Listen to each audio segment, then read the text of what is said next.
Hello everyone. आज हम लोग एक्सरसाइज का सेकंड पार्ट करने चल रहे हैं, ठीक है ना। एक्सरसाइज का सेकंड पार्ट को ध्यान दीजिएगा। अच्छा, sorry. Hello everyone, this side Azhar Tiwari. और हम लोग क्लास 10 लाइट चैप्टर का एक्सरसाइज पार्ट कर रहे थे। इंच टेक्स्ट हो गया था, सारे कॉन्सेप्ट हमारे कंप्लीट हो गए थे। अब हमें यही पार्ट कंप्लीट करके अपने चैप्टर को कंप्लीट करना था, ठीक है ना। क्वेश्चन नंबर 7 तक हो गया था। क्वेश्चन नंबर 8 से हमने चालू करना था आज। क्वेश्चन नंबर 8 क्या कह रहा है? Name the type of mirror use in the following situations. पहला है, 3 सिचुएशंस आपको दिए हैं। पहला, headlight of car.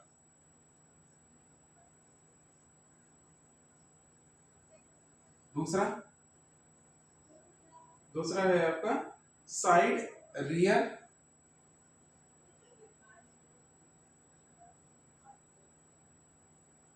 View mirror, ठीक। तीसरा,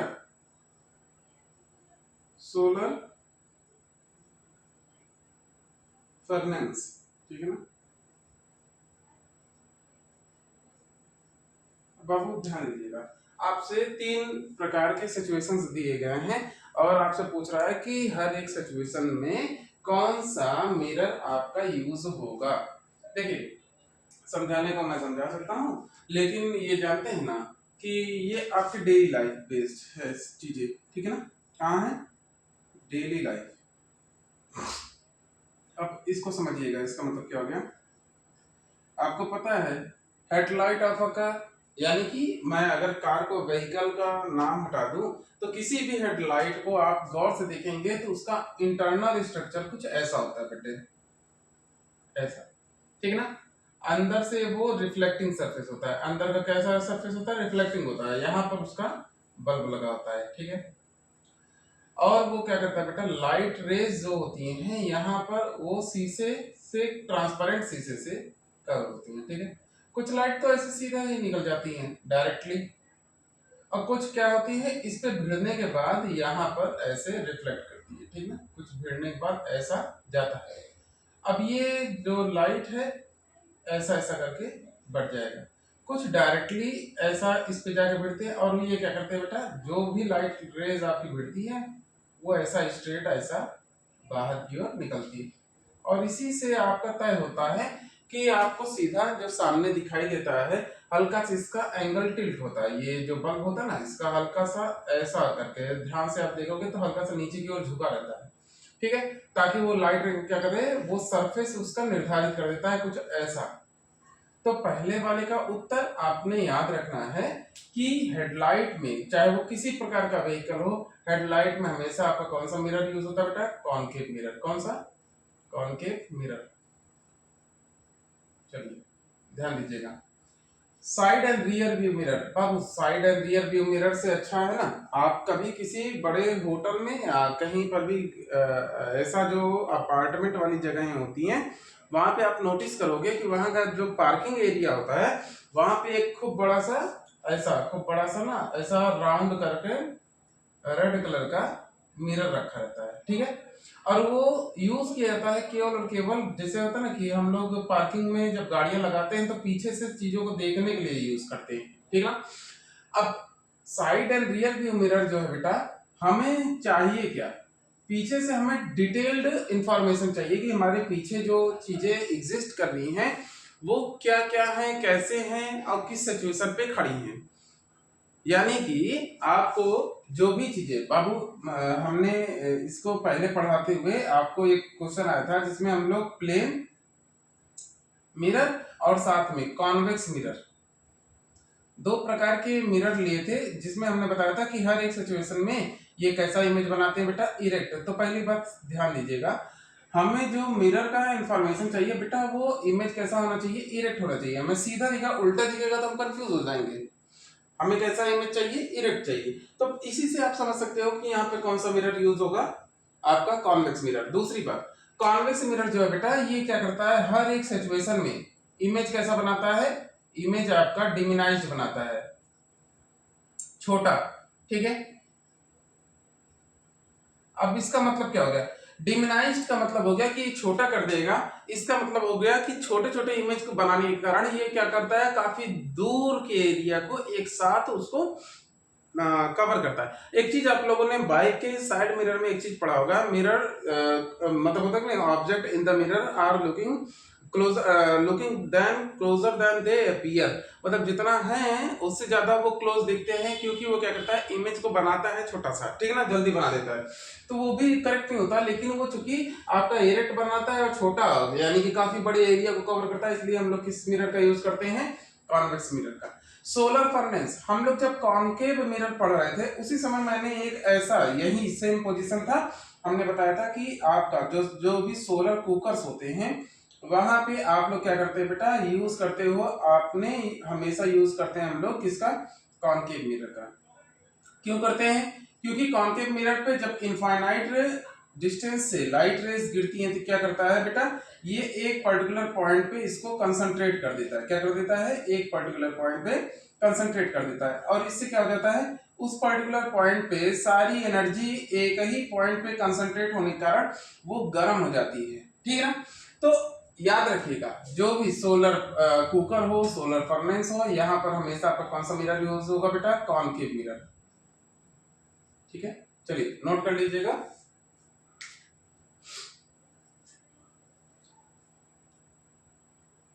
चलो क्वेश्चन नंबर 9 को देखते हैं बेटा,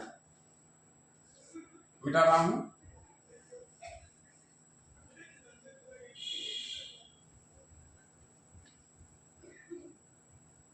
कल का अच्छा बन था इसलिए हम लोगों ने इसको नहीं किया था, और मैंने कल के आज चूंकि संडे है, संडे को मैंने आपके बात किया था, लेकिन जब भी ऐसा छुट्टी बीच में पड़ जाएगा तो संडे को ऑफ नहीं रहेगा, उस दिन भी क्लासेस आएंगी आपकी, ठीक है ना। और दूसरी बात है, मैं एक चीज भूल गया, मैं सोचा था कि संडे को आपका लाइव सेशन होगा, लेकिन लाइव सेशन नहीं कर पाया। एक भैया ने बताया भी, उन्होंने मैसेज और कॉल भी किया था कि आपने लाइव के लिए कहा था, लेकिन मैं भूल गया था कि लाइव करना है, और इसके कारण से मैंने कोई अपडेट नहीं डाला था, नहीं तो दिक्कत होता है लाइव में, ठीक है ना। चलिए नेक्स्ट टाइम हम लोग करेंगे लाइव को जल्दी ही। क्वेश्चन नंबर 9 क्या दिया है, one half of a convex lens is covered with a black pepper. देखिएगा, एक आपका कॉन्वेक्स लेंस ले लिया है और कह रहा है इसका वन हाफ क्या कर रहा हूं बाबू, कवर कर दे रहा हूं। चलिए मैं लोअर हाफ को कवर कर रहा हूं। ये सिचुएशन आपका लोअर एंड अपर हाफ दोनों के लिए होगा, आपने लोअर हाफ के बारे में सोचना है, ठीक है। चलिए अब ये सिचुएशन जो दे रहा है वो आगे क्या कर रहा है, will this lens produce a complete image of an object, verify your answer experimentally, explain your observations, ठीक ना। चलिएगा, तो मेरी बात को समझने का अगर आप प्रयास करेंगे तो आपको एक चीज समझ में आएगा कि यहाँ पर आपसे जो भी चीजें कह रहा है वो कह रहा है एक्सपेरिमेंटली प्रूव करने के लिए, ठीक है।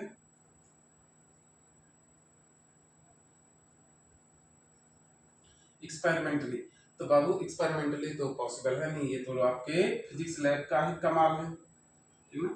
ये तो आपके फिजिक्स लैब में ही हो पाएगा, अगर मैं इसको करूंगा भी यहाँ पे तब भी आप इसको ऑब्जर्व नहीं कर पाएंगे, ठीक है ना। ये तो फिजिक्स लैब में आपका हो पाएगा, लेकिन चलिए हम इसका ऑब्जर्वेशन बताते हैं बाबू, ध्यान सुनिएगा। ये आपका F1 हो गया, ये 2F1 हो गया, ये आपका F2 हो गया, और ये क्या हो गया बेटा 2F2, ठीक है। हम कोई ऑब्जेक्ट रख रहे हैं, इमेजिन कर दीजिएगा, इस पे रख दे रहा हूँ, किस पे, यहाँ पर 2F2 पे, 2F2 पे रख रहा हूँ, ठीक है। ये क्या करेगा बेटा, ये ऐसा करके इसका ऑपरेटर्स है, ठीक है। ये आपका ऑप्टिकल सेंटर हो गया, ठीक है। ये लाइट रे इसके ऊपर गिरेगी, आपने स्केल का यूज करना है, मैं स्केल का यूज नहीं करता इसलिए मेरा परफेक्टली नहीं बन पाता इमेज, ठीक है ना। आपने स्केल का यूज करना है, आपका जब सारी रीडिंग आप सही तरीके से रिप्रेजेंट करेंगे आपका एकदम परफेक्ट बनेगा, ठीक है ना। चलिए, तो ये हो गया आपका ऑपरेटर से, जैसे ही भिड़ा ये क्या करेगा बेटा, फोकस से गुजरेगा। चलिए, ये पहला लाइट रे। दूसरा, आप इस लाइट रे को ऑप्टिकल सेंटर से गुजार सकते हैं, ऑप्टिकल सेंटर से गुजार सकते हैं।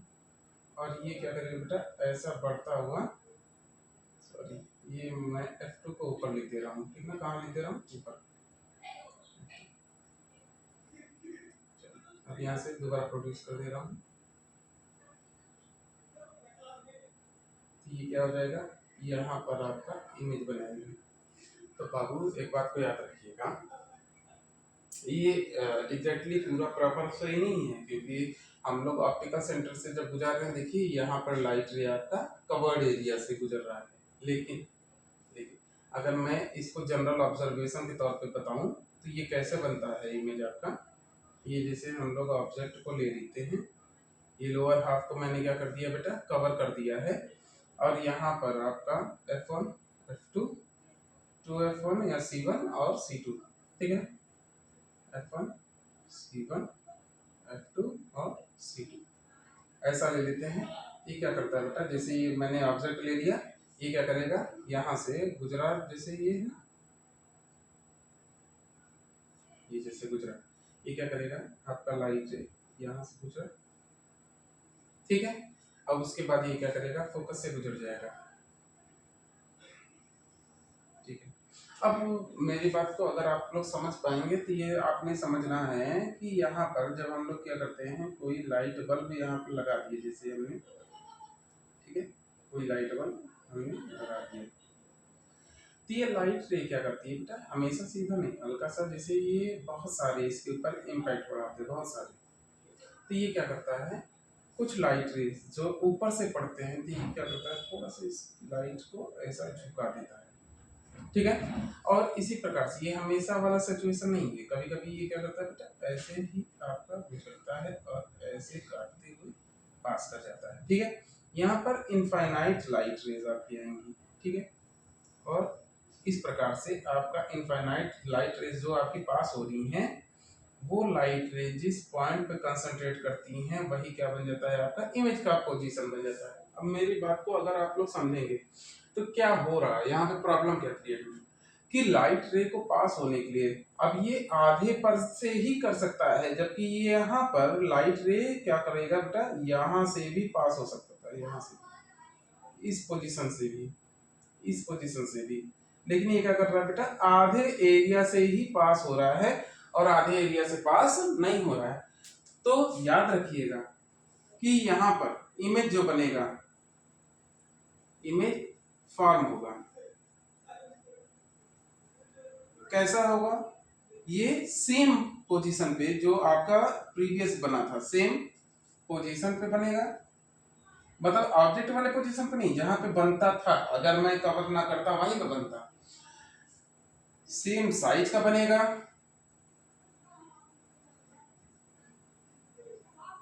ठीक है ना, सेम पोजीशन पे, सेम साइज पे, सेम साइज का, बट क्वालिटी क्या रहेगी,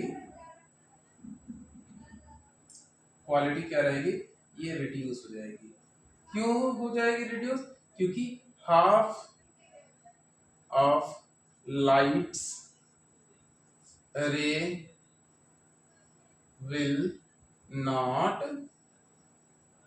पास द मिरर, आधा ही एरिया आपका लाइट रे को पास करवा रहा है, पूरा एरिया आपका लाइट रे को पास नहीं करवा रहा है, और इसी कारण से आपका यहाँ पर इमेज तो फॉर्म होगा, लेकिन इमेज की क्वालिटी क्या होगी, रिड्यूस हो जाएगी, और आपका जैसा कि हल्का कहा जाएगा, अब हल्के का इंग्लिश नहीं याद आ रहा मेरे को, चलेगा, तो इमेज कैसा बनेगा, हल्के रंग का या हल्का क्वालिटी, ठीक है ना, क्वालिटी कैसा रहेगा इसका, हल्का रहेगा, ठीक है। चलिए नोट कर लीजिएगा, और ये रे डायग्राम आपने बनाना है, चलिए नोट कर लेंगे इसको, नोट कर लीजिएगा।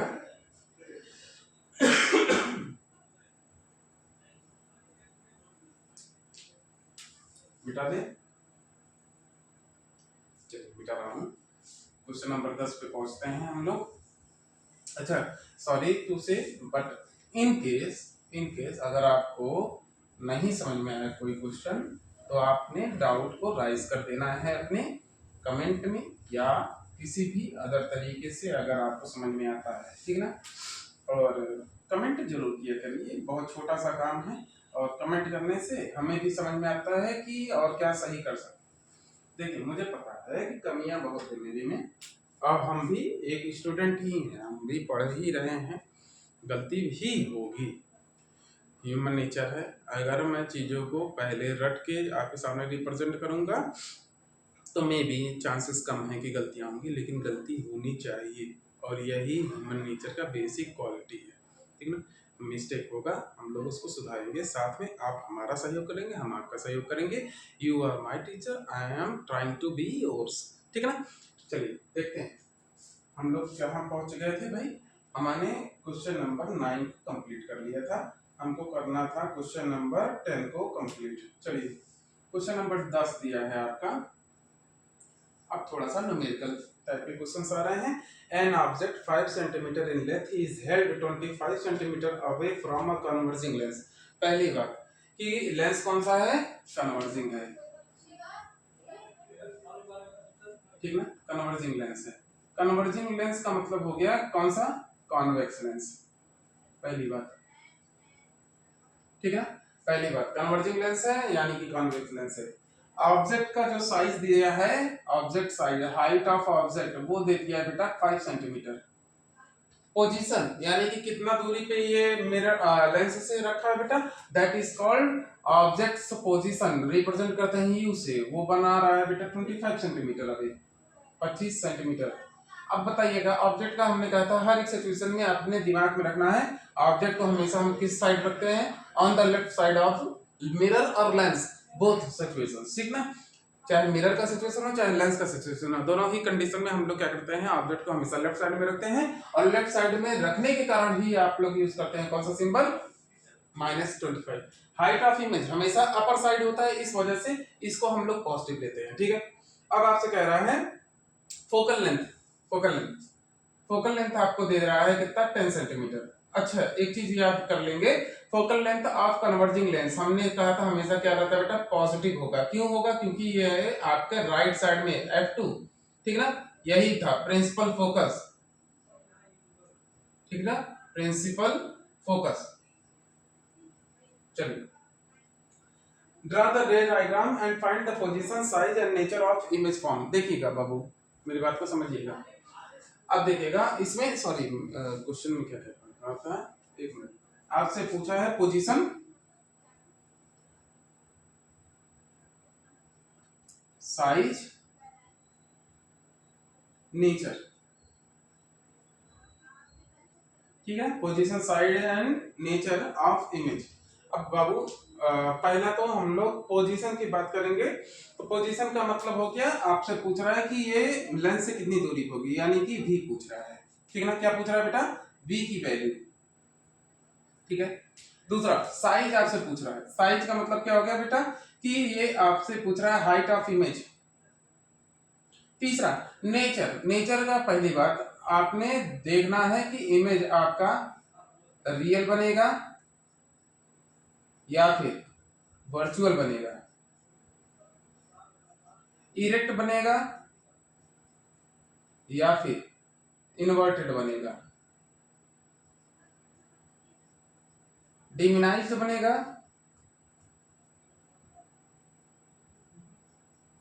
या फिर इनलार्ज्ड बनेगा, ठीक ना। यही 3 सिचुएशन में आपने बताना है, हर एक सिचुएशन में से एक आपका टिक करेंगे, ठीक ना। चलिए हम लोग सबसे पहले बात करते हैं बाबू कि यहाँ पे फोकल लेंथ है, तो पहले तो हम लोग लेंस फार्मूले का यूज करेंगे, किसका, लेंस फार्मूले का। लेंस फार्मूला क्या होता है बाबू, देखिए हमने मिरर फार्मूला भी पढ़ा था और लेंस फार्मूला, दोनों चीजों को एक बार रिवाइंड कर लीजिएगा। अच्छा मुझसे ये ना थोड़ा सा मैं अपनी प्रॉब्लम बता दे रहा हूँ, मैं कंफ्यूज हो जाता हूँ इसमें, मिरर फार्मूला और लेंस फार्मूले में हम क्या हो जाते हैं, थोड़ा सा कंफ्यूज हो जाते हैं। तो मिरर फार्मूला एक बार आप लोग अपनी कॉपी को पलट के देख लेंगे क्या हम सही लिख रहे हैं, 1/f बराबर 1/v + 1/u, यही होता है मेरे ख्याल से। अच्छा साथ ही साथ और क्या होता है, यहाँ पर मिरर फॉर्मूले के साथ ही मिरर का मैग्निफिकेंस आपने ध्यान रखना है। मिरर का मैग्निफिकेंस होता है, रिप्रेजेंट करेंगे m से, माइनस v अपॉन u या फिर minus h i upon h o. Lens formula बस इसी का सिंपल अपोजिट था, 1 अपॉन एच बराबर 1 upon v minus 1 upon u, और इसका मैग्निफिकेंस क्या होता है, अब यहीं से साइज और पोजीशन दोनों चीजों को एक साथ निकालेंगे। मैग्निफिकेंस क्या होता है बेटा, v अपॉन यू या फिर h i upon h o. जहां पे निगेटिव था वहां पॉजिटिव, जहां पॉजिटिव था वहां पे निगेटिव। चलिए देखते हैं कि हमारा क्या आ रहा है। बाबू अब मेरी बात को समझिएगा। चलिए अच्छा, पहले हम लोग इसी वैल्यूज को फाइंड आउट करते हैं। ठीक, आपका हो जाएगा 1 upon 10 1 upon v minus 1 upon minus का 25। ठीक है, इसको इस तरफ लेके आइएगा, क्या हो जाएगा 1 upon 10 minus sorry plus 1 upon minus का 25 इसका टू 1 अपॉन बी।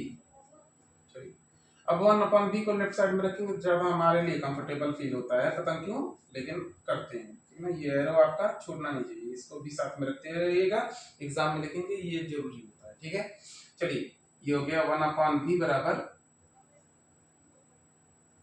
अब इसको सिंबल इसका सही से कर देंगे मल्टीप्लाई, तो ये हो जाएगा माइनस का 1 अपॉन 25।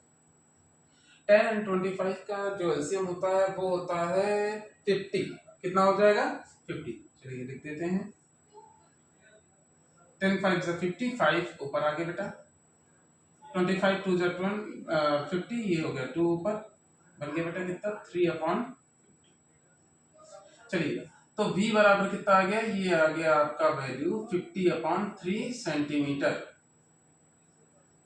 या फिर आप इसको सिंपल इसका लिख देंगे तो हो जाएगा 3 1 3 3 6 18.67 सेंटीमीटर अबाउट, यही होगा क्योंकि ये वो टाइप का नंबर है जो कि रिपीट करता रहता है लगातार। ठीक है ना, चलिए तो ये आपका आ गया। बाबू पहली बात आपने समझ लेना है, राइट साइड बन रहा है, पोजीशन आपका क्या है, इतना है। ठीक है, पहला पोजीशन आपका आ गया क्या, अब रे डायग्राम से आप समझना चाहें तो रे डायग्राम से समझिएगा, लेकिन अगर वैसे समझना है, अब मैं यहाँ पर एक रफली इमेज बना रहा हूँ, रे डायग्राम बाद में बनाएंगे, पहले हम लोग इसको रफली बनाते हैं। बाबू देखिएगा, ये F2, ये F1, ये C1, ये आपका, आपसे कह रहा है फोकल लेंथ कितना है 10 सेंटीमीटर है, यानी कि इस लेंथ को, चाहे इधर का पोजीशन की बात करें आप, ऑप्टिकल सेंटर से मैं देख रहा हूँ, ठीक है ना, तो ये 10 सेंटीमीटर है, और यही सेम चीजें यहाँ पर भी हैं, आपको कितना है 10 सेंटीमीटर है। चलिए ऑब्जेक्ट पोजीशन, अब बाबू ये बताइएगा रेडियस ऑफ कर्वेचर यानी कि आर, ये तो फोकल लेंथ हो गया ना radius of curvature, radius of curvature R से रिप्रेजेंट करते हैं, तो ये कितना हो गया 20 सेंटीमीटर, डबल होता है जस्ट 20 सेंटीमीटर।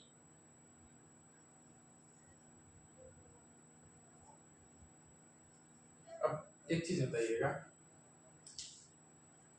ऑब्जेक्ट पोजीशन है -25, यानी कि रेडियस ऑफ कर्वेचर से भी दूर है, ये यहाँ कहीं होगा। रे डायग्राम को पलटेंगे आप, सेकंड रे डायग्राम ऑफ कन्वर्जिंग लेंस यानी कि कॉन्वेक्स लेंस। आपका ऑब्जेक्ट पोजीशन मैंने नोट कराया था, ऑब्जेक्ट पोजीशन क्या नोट कराया था बेटा, ऑब्जेक्ट पोजीशन जब भी आपका infinite and between I forgot to mention between infinite and center of curvature, तो आपका इमेज कैसा बनता था, इमेज देखिएगा, सेंटर ऑफ कर्वेचर पे जब भी हम लोग लेते थे तो सेंटर ऑफ कर्वेचर पे, इससे दूर जाते थे तो ये करीब आता था, ठीक है। इनफाइनाइट पे लिखते थे तो ये फोकस पे बनाता था, इन्फिनिटी पे जब भी ऑब्जेक्ट पोजीशन क्या आता था इन्फिनिटी पे, तो इमेज कहाँ बनाता था। अब मैं यहाँ पे ऑब्जेक्ट लिख रहा हूँ और यहाँ पर ऑब्जेक्ट और ये इमेज, ठीक है ना, दोनों चीजें जब भी ऑब्जेक्ट आपका इन्फिनिटी होता था तो आपका इमेज कहाँ बनता था, फोकस पे। जब भी इमेज बिटवीन आपके होता था, between infinity and centre of curvature, तो आपका इमेज बनता था कहां पर बेटा, F2 एंड C2 के बीच में, F2 एंड C2 के बीच में। और साथ ही साथ अब बाबू तो ये याद रखिएगा, इमेज कहां बनेगा, बिटवीन F2 एंड C2। अच्छा, C1 पे जब भी अपडेट रहेगा तो C2 पे बनेगा और सेम साइज का बनेगा। अब बताइएगा उससे दूर जा रहा है तो उससे छोटा बनेगा, तो इमेज कैसा बनेगा बेटा, डिमिनाइज्ड बनेगा।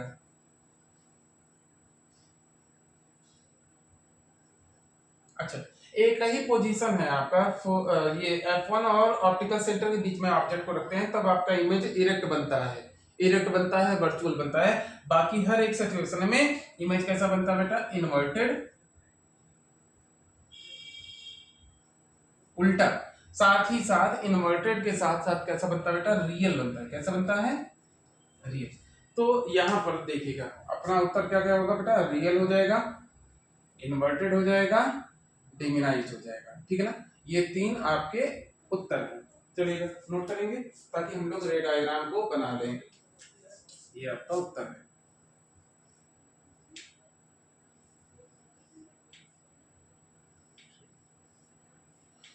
आपने इसको फाइंड आउट कर लिया, नेचर को फाइंड आउट कर लिया। अब आपने केवल और केवल किसको जानना है, साइज क्या होगा, साइज को हम लोग बनाएंगे। ठीक है, चलिए साइज के लिए भी फॉर्मूला यूज करते हैं।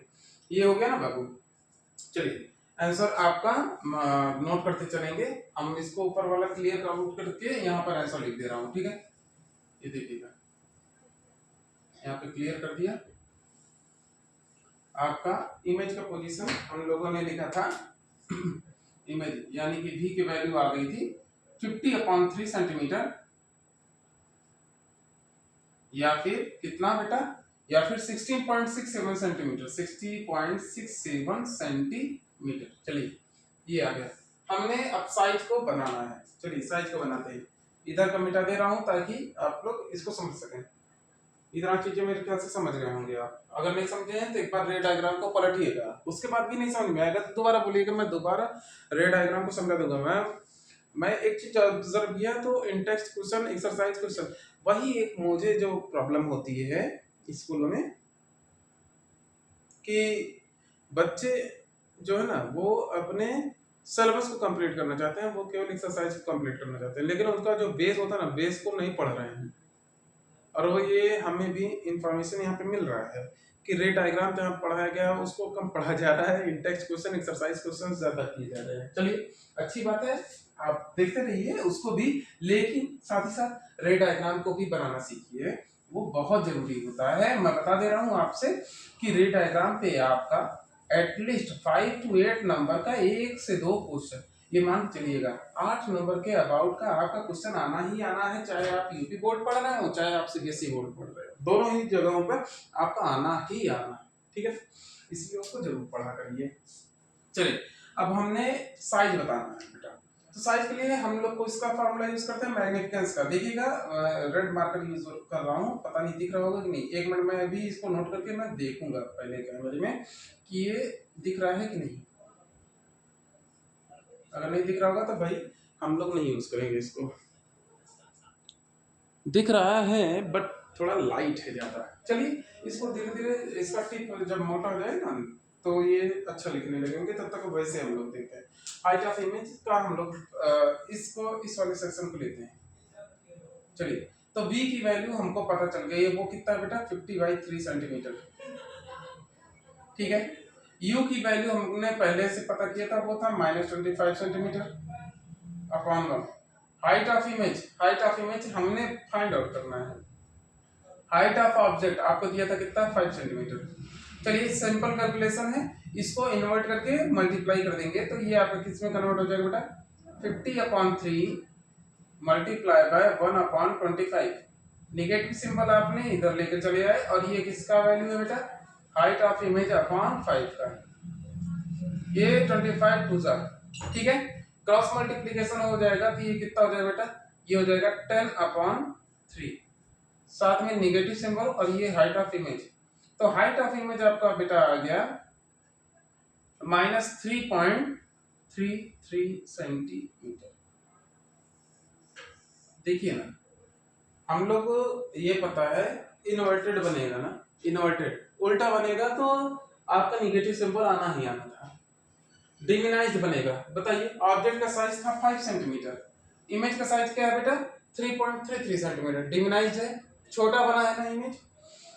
दो चीजें यहां से तो प्रूव हो गई कि ये इन्वर्टेड है और डिमिनाइज्ड है। और सर जब भी आपका ये दोनों सिचुएशन होगा तो इमेज कैसा होगा, रियल होगा। तो ये तीसरा वाला सिचुएशन भी आपका प्रूव हो गया। चलिए आंसर नोट कर लेंगे ताकि हम लोग रे डायग्राम को जल्दी से बना लेंगे। चलिए नोट कर लीजिएगा। आज सोचा कि थोड़ा सा आप लोगों को व्हाइट बोर्ड पे दिखाया जाए, अगर सही है व्हाइट बोर्ड पे क्लियर दिख रहा है तो बता दीजिएगा। अगर कहीं पर भी 1% भी दिक्कत लग रही हो कि नहीं इस पे क्लियर नहीं दिख रहा है तो बताइएगा, तुरंत आपका ग्रीन बोर्ड यूज हो जाएगा, ठीक ना। नेक्स्ट वीडियो से उसी को यूज करेंगे। चलिए, अच्छा ये एक बढ़िया क्वेश्चन था, एक ही क्वेश्चन में इतनी चीजें पूछ लिया है ना, तो मान के चलिएगा अगर इस टाइप का आएंगे क्वेश्चन जरूर, जिसमें न्यूमेरिकल भी कहेगा, क्वालिटी भी पूछेगा, रे डायग्राम भी, और ऐसे क्वेश्चन 8 नंबर में ही बैठे रहेंगे भाई आराम से आपके पास, ठीक है ना। इसको जरूर कर लीजिएगा। चलिए मिटा रहा हूँ अब, ताकि हम लोग क्या करें रे डायग्राम को एक बार बना लें इसके। अच्छा, रे डायग्राम मुझे बनाने में दिक्कत होती है, कारण है कि हम लोग स्केल का यूज नहीं करते। स्केल का यूज करेंगे ना बेस्ट बनेगा। आप स्केल का यूज कीजिए थोड़ा सा और लाइंस को सीधा बनाइएगा, आपका बहुत सही रे डायग्राम बनके तैयार हो जाएगा। चलिए देखते हैं, तभी हम लोग बनाएंगे।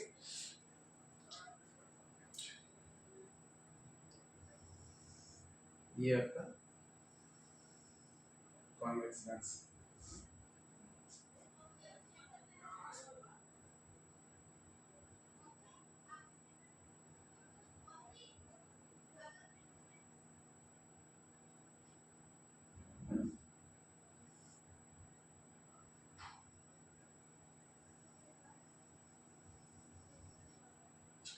ये बन गया।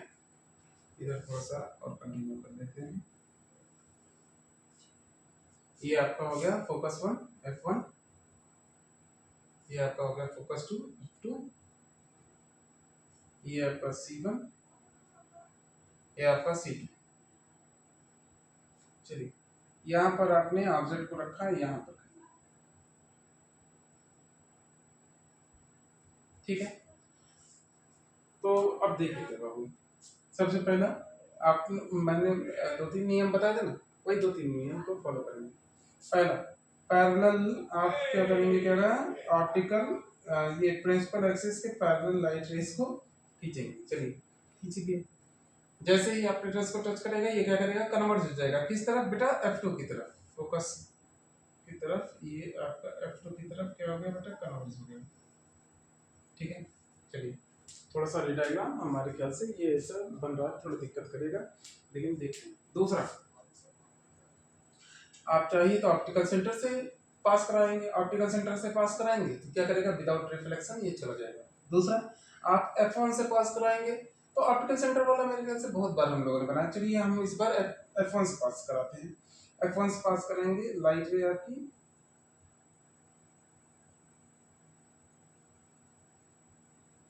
ये F1 से पास किया, जैसे ही पास करेगा फोकस से तो ये क्या करेगा, आफ्टर आफ्टर आफ्टर रिफ्रैक्शन ये क्या करेगा बेटा, पैरेलल हो जाएगा। क्या हो जाएगा, पैरेलल हो जाएगा आपके प्रिंसिपल एक्सिस। ये देखिएगा आप खुद ही विजिबल है, साइज आपका रिड्यूस हुआ है, थोड़ा ही रिड्यूस हुआ है, क्योंकि वहां पर भी थोड़ा ही रिड्यूस हुआ था 5 सेंटीमीटर और 3.33 सेंटीमीटर में कोई बहुत ज्यादा अंतर नहीं होता, 1.67 का डिफरेंस है, ठीक है। तो वही आपका हुआ है, देखिएगा यहाँ पर फोकस F2 और C2 के बीच में मिला है, ऑब्जेक्ट पोजीशन वहां पर रखा है, आपने F1 से गुजार लिया है, गुजरने के बाद ये पैरेलल हो गया है, सेम सिचुएशन पैरेलल गया तो गुजरने के बाद F2 से पास हो गया। चलिए बना लीजिएगा आप लोग रे डायग्राम, आपका क्वेश्चन नंबर 10 कंप्लीट होता है यहीं पर।